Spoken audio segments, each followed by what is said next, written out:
Ce samedi 24 juin, Tiki Olgado aurait fêté son 79e anniversaire. L'acteur et musicien, décédé en janvier 2004 à seulement 59 ans à la suite d'une rechute de son cancer du poumon, a laissé derrière lui sa fille, Jessica, mais aussi de nombreux fans et amis. Dans le lot, il y avait Johnny Hallyday, mais aussi Claude Lelouch. Le réalisateur de 85 ans a d'ailleurs eu l'occasion de filmer son message posthume censé sensibiliser le public au danger de la cigarette. Grand fumeur, le comédien a perdu la vie à cause de son addiction à la nicotine, qui a provoqué sa maladie. Lors de sa fin de vie, Tiki Olgado avait alors tenu à enregistrer ses conversations, depuis son lit d'hôpital lorsqu'il était perfusé, pour alerter sur le cancer du poumon et alors qu'on venait de lui retirer une 4e tumeur. Il évoquait notamment son combat contre la maladie, sans filtre. La première, on me l'a enlevé il y a 12 ans. À ce moment-là, j'ai arrêté de fumer pendant 2 ans, puis j'ai repris.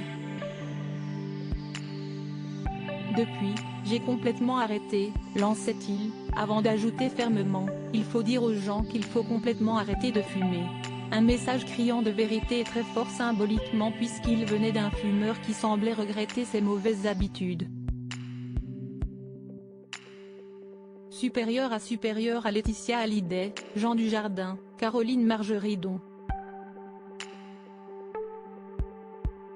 Parterre de stars au mariage de Claude Lelouch et Valérie Perrin-Florpagny, lui aussi en plein combat contre le cancer. L'autre personnalité malheureusement actuellement touchée par un cancer des poumons est Florent Pagny, qui se bat contre la maladie depuis plus d'1 an. Pour rappel, le chanteur de 61 ans a annoncé à son public souffrir de ce cancer en janvier 2022. Il avait alors dû annuler sa tournée d'anniversaire.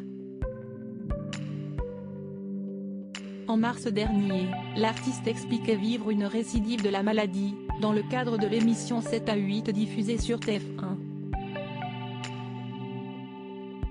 Depuis, il enchaîne les chimiothérapies et couple cela avec de l'immunothérapie pour tenter d'en venir à bout. L'ancien coach de The Voice, qui fait en parallèle un carton avec sa biographie Pagny par Florent, ne s'apitoie néanmoins pas sur son sort, loin de là. Dans les colonnes de Libération, le 13 juin, il estimait que l'épreuve qu'il traverse est une chance, à savoir de vivre pleinement sa vie et de se rendre compte de sa valeur.